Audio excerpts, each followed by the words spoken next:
Conectas Podcast.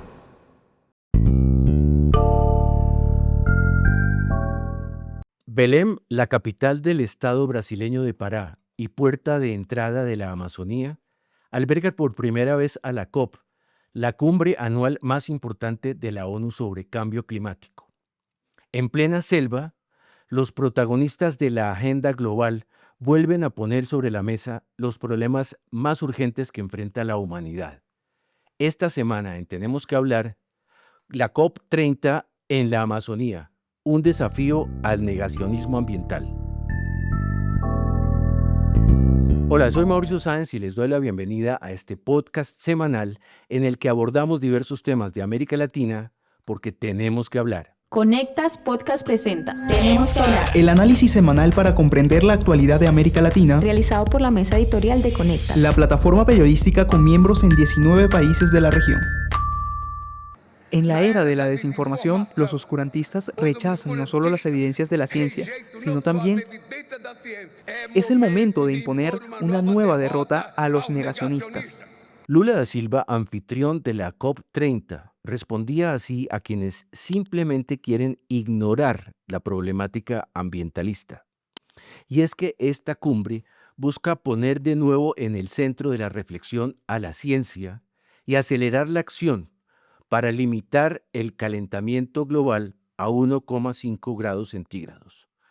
Para analizar este complejo tema tenemos hoy a Fabiola Chambi, editora de Conectas en Bolivia, un país que tiene parte de su territorio en la Amazonía. Bienvenida, Fabiola. Hola Mauricio, encantada de estar nuevamente en este podcast y ahora trasladándonos imaginariamente a Belém, un lugar muy simbólico para hablar del clima y el planeta. Esta versión de la COP tiene características preocupantes, Fabiola. Fíjate, Estados Unidos no envió ninguna representación.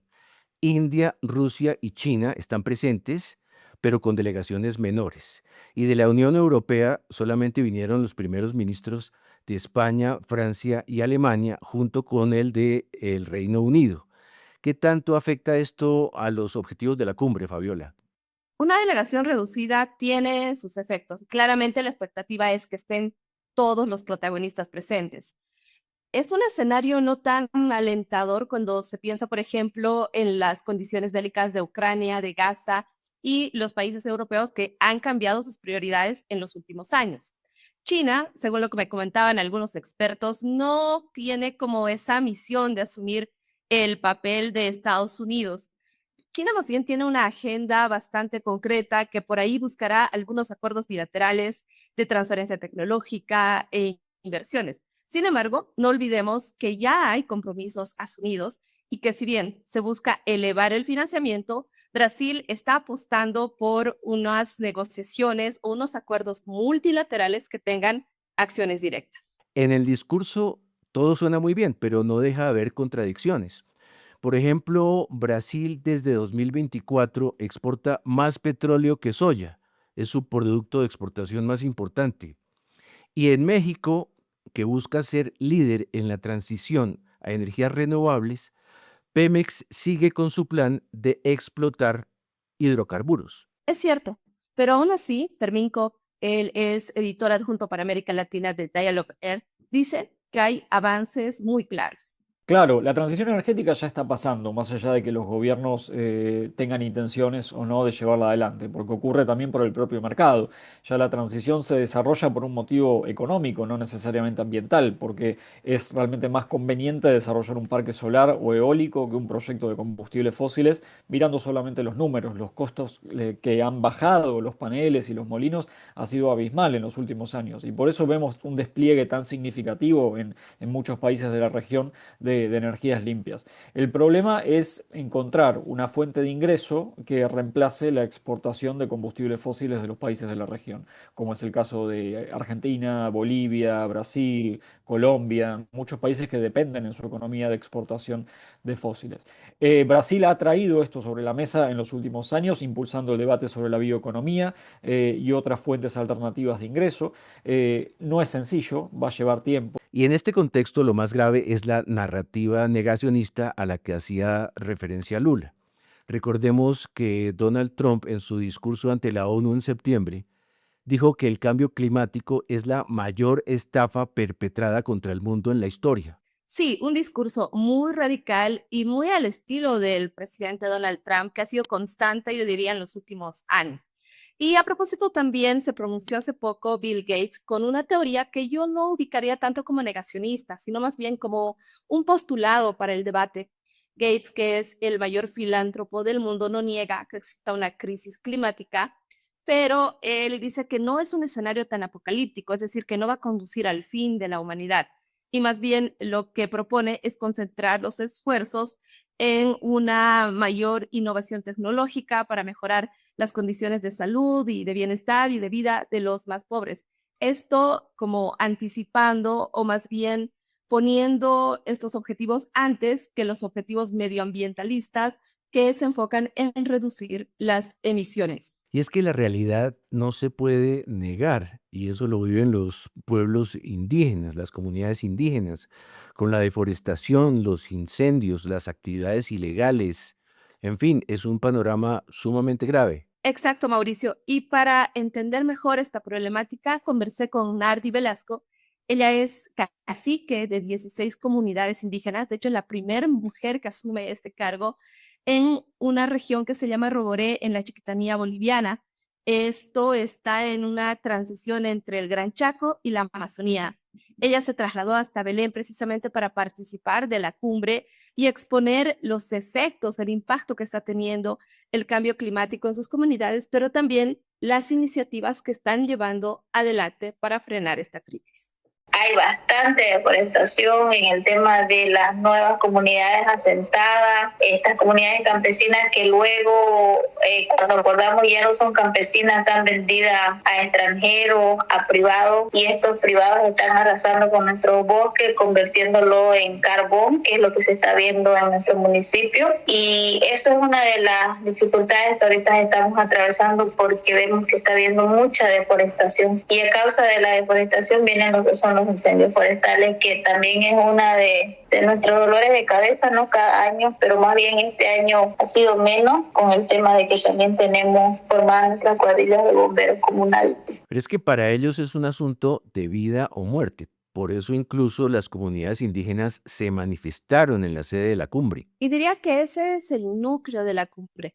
Cientos de indígenas de todos los países se están trasladando a este lugar precisamente para exigir, para clamar por acciones inmediatas, pero también por una justicia climática. Y este es un concepto muy importante del que conversé bastante con Paola Cortés Martínez. Ella es abogada ambientalista y experta en cambio climático.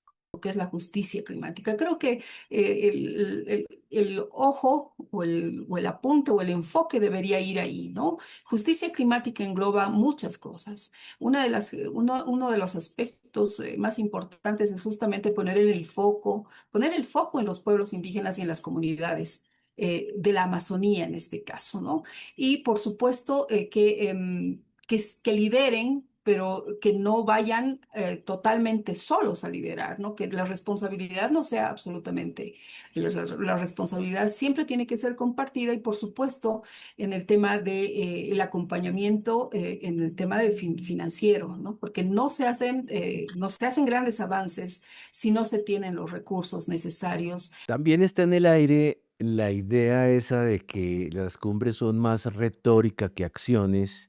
Y es que en el mejor de los casos, las soluciones tardan en llegar. Así es, Mauricio, pero los expertos coinciden en que se debe dejar de lado ese enfoque pesimista y negativo de que las cumbres no sirven para nada. De hecho, Fermín Kopp me explicaba que hay que entenderlo como un proceso para evitar después tener esa sensación amarga y frustrante, porque sí, aún queda un camino muy largo por andar, pero hay avances importantes y todavía es posible alcanzar los acuerdos de París. Sin embargo, es claro que el mayor protagonismo lo van a tener los gobiernos y también el sector privado. Claro, sin ese compromiso general, sin el compromiso de todos, pues es imposible avanzar.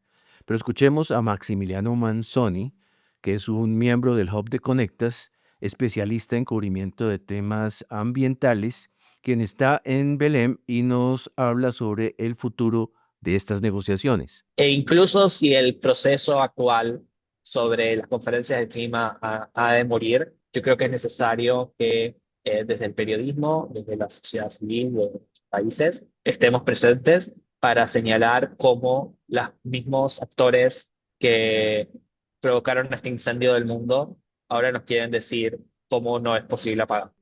En el fondo es eso, todos tenemos que asumir nuestros compromisos desde lo más cotidiano hasta lo más insignificante, donde nos toque. Sí, la COP30 no va a tener una solución definitiva, pero sí puede marcar una nueva ruta, porque ante los gobiernos que dudan o evaden, están los pueblos que resisten y lideran. Y sabemos que el tiempo juega en contra. El cambio climático avanza rápidamente y también está la fatiga emocional de saber que en el futuro se imponen más las narrativas de poder que de humanidad. Sin embargo, prefiero ser optimista y saber y creer que no todo está perdido. Pues me gusta tu optimismo, pero los mayores países causantes del calentamiento global están en manos de personajes inconscientes, enfrascados en otros temas, como si hubiera algo más importante en qué pensar.